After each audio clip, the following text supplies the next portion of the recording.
So hello, love. So this particular time, I'm going to talk to those of us who live in the United States, because in less than 2 weeks, we will be voting for our new president and vice president, in addition to amendments in our different states, in addition to judges that are being voted again in our counties, and how it is that we want to be represented in these ways by these different people, these different candidates, or incumbents, whoever it is that we're voting for. You know, I've had a number of conversations with friends who say they're going to vote for the person that, because they don't want to vote for one candidate, so they're going to vote for their opponent.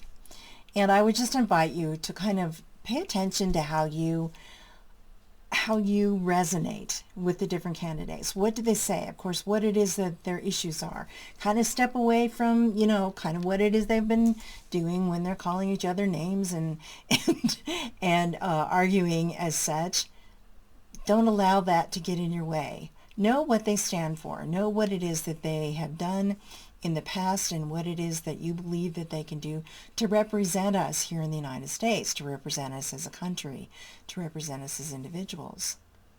You know, we know that the President of the United States is one of the greatest leaders, if not considered to be the greatest leader in the world. And we want that person to be representative of who we stand to be. And so why don't we vote? Why don't we get our voice out there? It's one way that we can represent how it is we feel and know that our vote matters, because it does. Our vote matters.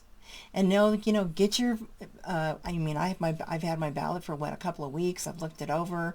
I've been, kind of pondering on some of the different aspects of it. But I have a pretty good idea who I'm going to vote for, what it is I'm going to do. So I need to get it done and get it sent in. So I'm among the many people that I'm talking to right now.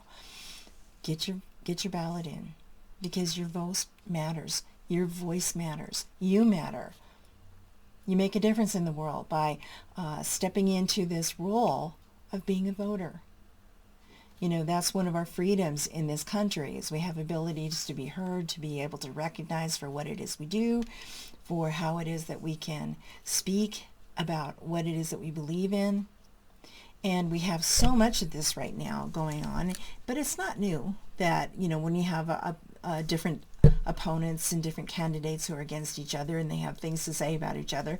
I mean, back in the beginnings of our country, when Thomas Jefferson and John Adams were against each other for the presidency, and they were vying for that particular role. A lot of what was said in their flyers and things they put out, there were lies about the other person. It was pretty ridiculous what they did. This has always been the case. And if you look in history, for whoever's been in the role of one aspect, whether it's being a king or a queen or whoever it is, or a president or a leader of some sort, there's always somebody that's going to come in and be their opponent, to oppose them in just about any way they can.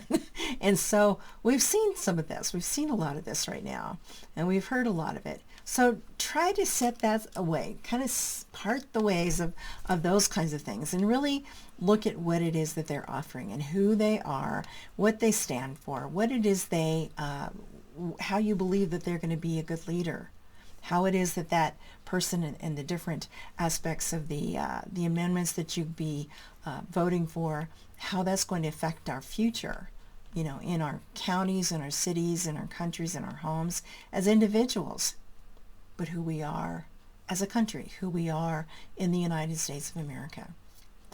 So, go out there and be heard. Your voice matters. And your voice matters in this way, by voting. Be a voter. Be proud to be a voter, and know that you make a difference. Okay?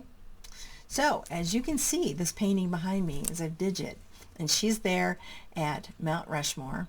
And we actually did take her there. My husband was holding her, and I have a photograph of her.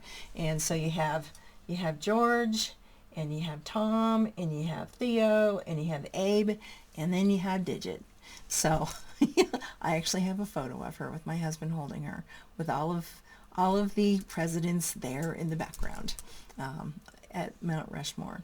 So again, fly your flag, wear your fancy hat with the stars and stripes, be proud of what it is you're voting for, and know, again, you matter. You make a difference.